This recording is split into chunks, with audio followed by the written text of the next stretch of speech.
Hey, what's going on, everybody? It's your boy Manny here once again. Welcome back to another episode of DFS Zone, your source for daily fantasy sport lineup advice for the NFL, NBA, WNBA, and MLB. And before I continue, like always, guys, I would appreciate you guys dropping a like on the video. And if you have not subscribed as of yet to the channel, please do so down below. And do not forget to turn on your notifications. This way, you do not miss any of my new uploads. With that being said, today is Thursday, June 14th, 2018, and I am covering for the first time in a while MLB today. So we have a 4-game main slate, and I told you guys who follow me, if you are into MLB, I will do some MLB videos, but it will have to be a favorable slate for me. This one is considering there's no WNBA today, well, at least there's one game in the WNBA today, but I wasn't covering that. It was going to be early, and I knew I wasn't going to get home on time from work. I'm in and out quite a bit. So I decided that I have enough time to go over and look over a few things regarding MLB and give you guys an MLB video. So let me just dive right in, man. We got a 4-game slate tonight. We got Tampa at New York. We have San Diego at Atlanta, New York Mets at Arizona, and Boston at Seattle. And right away, the pitching, man, I mean, up at the top, there's some quality pitchers here. Ross, Price, and Snell, all great. I just don't want, me personally, I'm just looking at the slate and I'm looking at some of the hitters. I kind of like a lot of hitters here and some guys that really, really are going to be able to do well today. At least in my opinion, due to the fact that they're facing some favorable pitching. I am not on Snell or Price. I think Snell is a little risky. 9,200 is a little bit pricey. Maybe not too pricey. I mean, you need to get about 40, 46, 47 from him, and I think you can get that from him. He has definitely shown that. I just don't want to pay 9,200 when I can see guys like Domingo Germán here and Anibal Sanchez. I'm not on anybody else here. I really love the most Anibal Sanchez here. So I use the cruncher, as you guys know who follow me. Let me just refresh this. And I kind of got everything laid out already here as far as my pool of players that I'm looking at for this slate. Let me just get this here. Sorry about that, guys. We're going to go right in here as soon as this refreshes. Okay, what's going on with my pictures here? But I'm looking at Anibal Sanchez for certain. I'm still not getting it. Okay, here we go. All right. Go to the pool. As you can see, I got the thumbs up on Anibal Sanchez. I really like Anibal Sanchez here. Like I said, I mean, he is doing well. I mean, at 6,300, you need about 31 from him. And as of late, he's somewhere in that range. As you can see, 4 out of the last 5 starts, he has had decent quality starts. He's had 2 wins in that process. He's not a big, he's not a flamethrower. He's not going to strike out a lot of guys. He keeps guys a little off balance. He's definitely more of a ground ball pitcher, especially against lefties. But 31 and 40 is pretty darn good, and that's pretty much where he needs to be at. So I like the fact that he's there. I mean, Anibal at, he's 2-0 with a 2.37 earned run average. He's struck out 26 batters, has walked 11. As you can see, he has done well in his last 2 starts. He also has done well against righties at home. Okay, he's the righties. He's held righties to a 161 batting average with just 1 home run, 3 base on balls, and 4 Ks. And San Diego, as we all know, man, they're kind of one of the worst teams in the league as far as average and as far as Ks. I mean, they strike out a ton, and they basically have a team batting average of 234. So they're definitely in the bottom of the barrel. I think they're like 26th or 27th in the league, near the bottom. Also, what's good about Anibal Sanchez in his matchup is that San Diego has 4, not only because they strike out quite a bit, he's not a strikeout pitcher, so we're not going to get any upside from him there, but he does keep hitters off balance. He gets a lot of ground balls. Lefties are hitting they're hitting 64% ground balls against him thus far in this young season. Hard contact against righties is beautiful at 14.8%, so guys are not even smashing him. He's keeping guys off balance with his changeup. He throws a little slider, and he has that fastball. It's not extremely fast, but he mixes it up. He has great command of it. I like him here. I really like him here. I'd rather pay 6,300. If I can get 25 to 30 from him, I'll be super happy, and I'll be able to get more value out of the whole slate by being able to throw in some good hitters in here.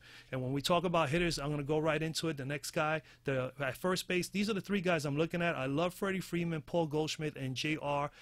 Murphy here in this slate. As you can see, I took 2 Arizona guys here I like. They're going against Jason Vargas. As we know, Jason Vargas is not that good thus far this year for the Mets. The Mets are not playing that well either. Granted, Arizona is not that good a hitting team as well, but this matchup favors Arizona, and Paul Goldschmidt and J.R. Murphy have just been really, really been tearing up the lefties this year. Goldschmidt is batting .343 against lefties with 4 doubles, 3 triples, 6 home runs, 14 base on balls. All right, and he he's only had 17 Ks and he has 13 base on balls with 17 Ks. His WOBA is great at 376 WOBA weighted average, and his isolated power against lefties have been fantastic at 242. So I mean, that is beyond average. That's just considered excellent. You got to be in the 170 range to be considered really good isolated power, and that's fantastic right there. J.R. Murphy, same thing, just tearing them all up. He's the value play here. As you can see, he's only 2,600. So, I mean, that's not a bad play. He's facing not that good pitcher in Jason Vargas. So I like Murphy here as well. He's batting .292 against lefties with a .346 WOBA and a .276 ISO. I mean, that's above average WOBA and an excellent ISO with 2 doubles, 5 home runs, 11 RBIs, and 2 base on balls, and pretty much 47, 48 at-bats. So J.R. Murphy is not that bad. Now, he hasn't looked good as of late, but his numbers as far statistically, he's in a good matchup, favorable matchup here today. So J.R. Murphy's a good play. Paul Goldschmidt has totally been, on fire. As you can see, 1, 2, 3, 4, 5 out of his last 6 starts, he has put up massive numbers. 31, 50, 56, and 31 here in 4 out of the last 7 games. And again, like I said, he's one of those guys that hits lefties so well. He's just like he is the Nelson Cruz of the National League. Freddie Freeman in play as well. He has a little bit of history. He has a 317. No, sorry about that. He is batting .317 against righties with 13 doubles, 1 triple, 7 home runs, 26 RBIs. He has 32 base on balls. He definitely works the count deep. He takes pitchers deep in the counts. He does have 29 strikeouts against right-handers, but he's been crushing right-handers, this whole season. And he's doing no different with lefties too. I mean, he's batting .391 against lefties, so he's just been a monster. He is having a fabulous year. Freddie Freeman here. I mean, he's 4,800. He's pretty pricey. Okay, you're gonna need to get about 24 out of him, but he's more than capable of getting it, as you can see here with 25 and 27 in his last 2 games. And I'll be happy if he just puts up 15 to 20 here, but he's in a good matchup against a right-hander at home, a good hitter's park in Atlanta, and I guess one of the reasons why he's having a great year. The park is just favorable for him. So Freddie Freeman is definitely in play. Again, I'm going to always try to share with you at least 2 to 3 plays, maybe 1 value play if I see it. Here, the value play here in the catching first baseman position is definitely J.R. Murphy. We go to second base. Gleyber Torres for the Yankees. It's not he hasn't played a ton of games against lefties. He only has about 38 at-bats against lefties, but he's doing very well against left-handers for a young kid. .316 average. 1 double, 3 home runs, 6 RBIs, 4 base on balls. He has 9 Ks, but a .383 WOBA and a .252 ISO, which is excellent. That isolated power is incredible, man. 38 at-bats, and that's because he has hit 3 dingers. All right, 3 dingers. So Gleyber Torres is definitely in full effect here as one of the best plays here for today. 18.7, especially if you decide to go with a cheaper pitcher like Anibal Sanchez or even his teammate Germán. You can go that route too. I wouldn't be upset with that.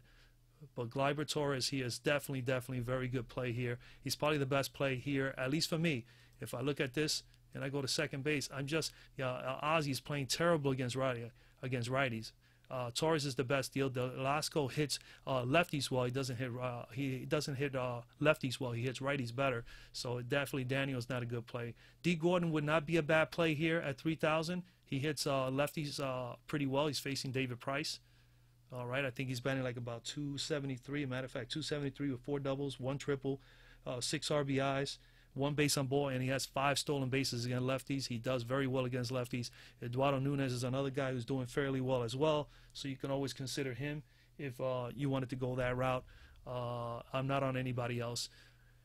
We go over back to the cruncher. My top third basemen are these 3 guys I like. I like Matt Duffy, Jake Lamb, and Todd Frazier. I really am not in love with any one of the 3 because all of them do have problems with lefties or righties. Matt Duffy is not a bad play, just simply because he hits righties fairly well. He has batted .371 with a .330 WOBA. He has 9 doubles, 1 triple, 2 home runs, 14 RBIs, and 6 base on balls. He does have a hefty 26 strikeouts. And Germán, being more of a strikeout pitcher who really throws fairly hard, it may be a tough matchup for him. But I think he's a little sneaky play. 2,600, nice little value play there at third base. You know, I like Duffy there as a sneaky play. Out of this whole slate, I really didn't see anybody like Jake Lamb. Notoriously does not hit lefties well in his whole career. At least from what I looked up and from what I remember him playing. I have him here simply because he's facing the Mets, and the Mets are just dreadful right now, as well as Arizona, so something's got to give.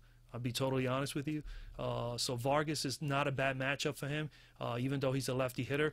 Vargas is not overpowering, so I'm looking at it as like he's going to have some opportunity to hopefully be able to get some hits, and I wouldn't be surprised he hits one out of the park against Vargas. Todd Frazier, same thing. He's facing guys. He's right-handed. He strikes out a ton, but he has been hitting, and he's been playing a little bit better since coming back from injury. He got 18-31 here.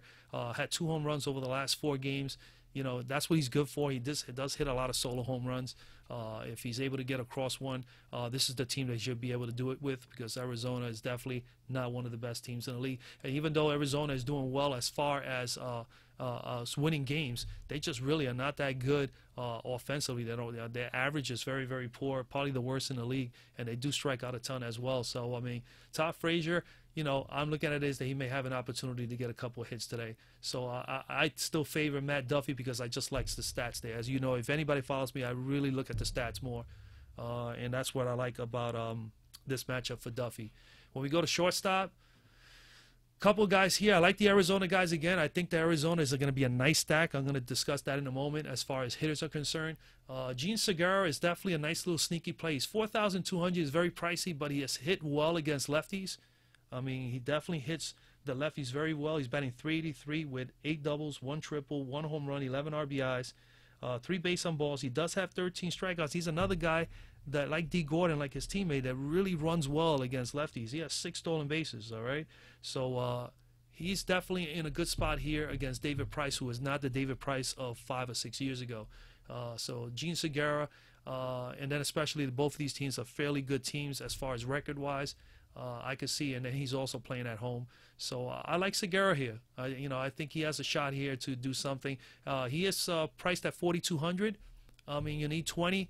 You need at least 20 or 21 from him. You're not going to get that tonight, but if you can get 13 to 15 from him, that'll be awesome. Over here, Marte and Ahmed, definitely like these two guys. Now, they both are shortstop. You could probably take both if you wanted to stack up on Arizona players against New York. I'll probably be doing that in one of my lineups today. Put Marte as the shortstop and put Ahmed as a utility or something like that.